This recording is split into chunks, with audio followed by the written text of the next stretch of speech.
Hi and welcome to what I eat in a day when I have more time to cook my meals. So if you want to know how to cook something very yummy, then keep watching. Starting off with breakfast, we are going to make some banana bread. As on this day, I noticed that I have some bananas that are really ripe and need using up. The choice was clear. I'm following my banana bread recipe that I already posted on my YouTube channel, so you can watch the whole recipe there, but we are using only basic ingredients such as bananas, Greek-style soy yogurt, chicory syrup or any other liquid sweetener, some pumpkin spice.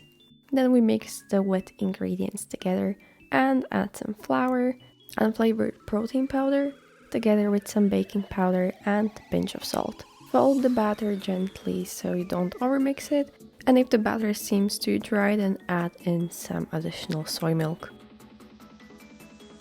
And to make the banana bread more interesting, I'm adding some dark chocolate chips that will make this bread even yummier. Then I scrunch up a sheet of baking paper and put it into my baking mold, as this will make my job of lining the baking sheet easier. Then it's time to transfer the batter to the baking mold, top it off with some more banana and try not to break it, because as you can see I am clumsy and I broke mine into 3 pieces. And bake this banana bread at 180 degrees Celsius for around 50 to 60 minutes. Once the banana bread is done baking, take it out of the baking mold and also from the baking paper so it won't get soggy on the bottom. I know you'll be tempted to taste it right away, but please be patient and let it cool before slicing. I wasn't that patient because I let it cool for only 20 minutes, so you will see that once I slice it, it still looks kind of wet. But I think the melted chocolate inside is worth not waiting for it to cool down. I topped off my banana bread with some more soy yogurt and also some chocolate hazelnut butter. And this is the finished product that I then enjoyed watching some YouTube and trying not to go for seconds, thirds, fourths, fifths until I don't run out of the banana bread. But I only ate what I had on my plate, so mission accomplished. Moving on to lunch, I have decided to make a homemade pizza as I didn't have it for quite some time and was craving it for even longer. For the pizza dough, you will need only some strong bread flour, sugar, salt, dried yeast, water and just a little bit of some extra virgin olive oil. Once you combine everything into a shaggy dough, I usually transfer it onto my workbench and work the dough until it looks smooth and elastic. This can take any time between 5 to 10 minutes if you're doing it by hands, and it also depends on how strong the flour is. When the dough looks like this, you can then leave it resting for around 1 hour, covered in a bowl until it doubles in size. Meanwhile, you can then prepare your oven by moving the rack to the second upper floor together with some baking stone and setting the oven to pizza mode or turning it to the highest temperature that you can and letting the stone preheat. Once your dough doubled in size, then take it out on a floured workbench and divide it into 2 pieces. Roll each individual piece into a ball just like this by tacking the edges inside and then flipping it on the other side and tacking the edges under it. Cover each ball that you made and let it rest for around 15 minutes. Then take one ball and roll it out into a pizza shape.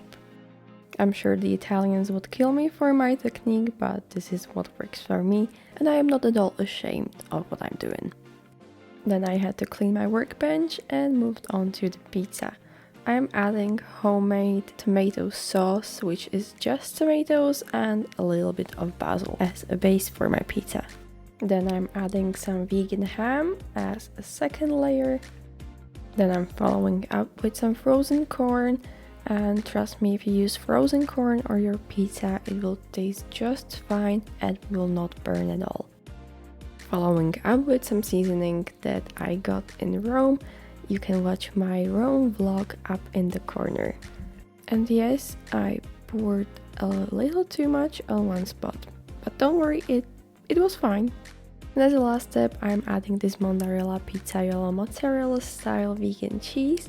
And let me tell you, this is by far the best vegan cheese that I have had on my pizza, because as you will see, it melts and it's stringy. Now all that's left is to put the pizza in the preheated oven to 320 degrees Celsius or more if you can, and bake the pizza for around 7 to 8 minutes. And by magic of editing, the pizza is now without the baking paper and also contains red onion because I decided to put it there last minute.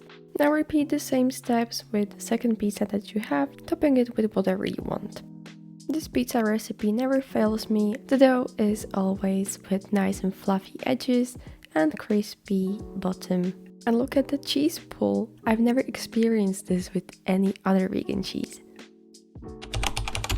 And for dinner, I've decided to make something a bit more simple and quick to make.